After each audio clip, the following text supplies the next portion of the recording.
विनेश फोगाट, कुश्ती, शोहरत और लंबे समय तक चला धरना। ये विनेश फोगाट की जीवन माला के वो चुनिंदा बिंदु हैं जिनमें उनकी जिंदगी का पूरा सार समझ आ जाता है। लेकिन अब इसमें एक नई पारी का जिक्र भी जरूरी हो जाता है, जहां वो अपनी राजनीतिक पारी की शुरुआत कांग्रेस से करने जा रही हैं। लेकिन आखिर कैसे? इसके पीछे उसका मकसद क्या है? और उन्होंने राजनीति में कदम रखने के लिए कांग्रेस पार्टी को ही क्यों चुना? हरियाणा में कई और भी विपक्षी दल मौजूद हैं। इससे पहले इस वीडियो में हम आपको इन सभी सवालों का जवाब दें, पहले आपको एक किस्सा सुना देते हैं कि कैसे एक आंदोलन ने बदलाव की आग को हवा देते हुए राजनीतिक पार्टी को देश की सियासत में लाकर खड़ा कर दिया। कैसे मौके का फायदा उठाकर देशभक्ति में डूबे लोग एक दिन मौके का फायदा उठाकर राजनीति में शामिल हो जाते हैं। जी हाँ, हम बात कर रहे हैं आम आदमी पार्टी की, जिसके कई नेता भ्रष्टाचार की लड़ाई में उसी कांग्रेस के खिलाफ लड़े थे, जिसके साथ आज उनकी पार्टी का गठबंधन है। वक्त की बात है, वक्त किस ओर करवट ले ले, क्या कहा जा सकता है। नमस्कार, मेरा नाम अनुभा है और आप देख रहे हैं newsviews.in।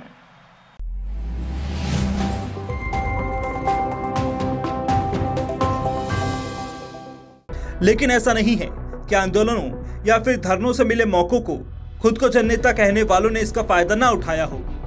जैसे कि जिक्र अभी किया गया कि भ्रष्टाचार के खिलाफ हुए आंदोलन से निकली आम आदमी पार्टी, और वैसे ही एक आंदोलन ने राकेश टिकैत को भी घर घर तक पहुंचा दिया।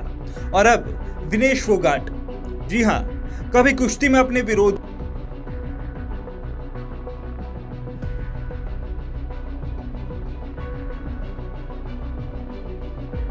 जहां बेटियों की गर्भ में ही हत्या करा दी जाती थी। कभी प्रधानमंत्री की तारीफ करती ना थकने वाली विनेश फोगाट खुद को एक विक्टिम दिखाने की कोशिश कर रही हैं। ओलंपिक में उनके साथ जो हुआ पूरी दुनिया ने देखा, लेकिन क्या इतनी अनुभवी एथलीट होने के बावजूद भी वो अपने वजन को नजरअंदाज करती रहीं? ये उनकी गलती नहीं तो किसकी थी, जिसका खामियाजा उन्हें ही नहीं बल्कि देश को भुगतना पड़ा एक मेडल गंवाकर। उसके बावजूद भी प्रधानमंत्री नरेंद्र मोदी ने उनकी हौसला अफजाई की, उन्हें हिम्मत न हारने की सलाह दी, उनके पक्ष में पैरवी की, जिसका नतीजा क्या निकला? क्या विनेश फोगाट विरोधी पार्टी में शामिल हो चुकी हैं और चुनाव लड़ने वाली हैं? अब अगर आज के वक्त में उनके धरने को कोई राजनीति से प्रेरित ना कहे तो क्या कहा जाए? तो ये कहना गलत है कि विनेश ने अपने धरने का फायदा राजनीति में कदम रखने के लिए उठाया था।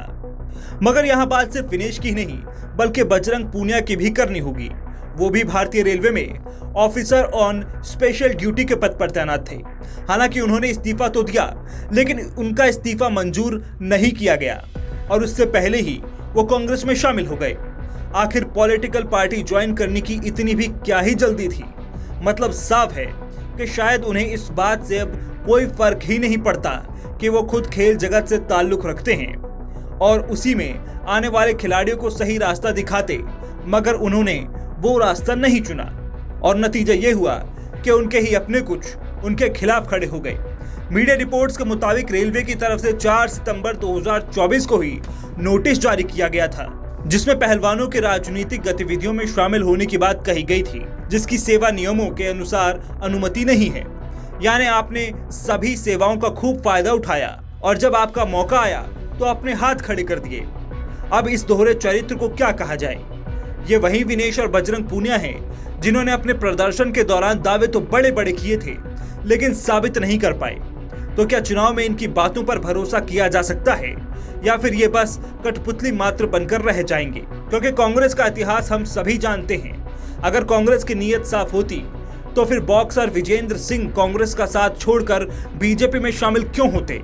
क्योंकि वो भी समझ चुके थे कि कांग्रेस पार्टी में खिलाड़ियों को बस शोपीस बना दिया जाता है, जैसा कि राहुल गांधी ने संविधान की प्रतीका बना रखा है।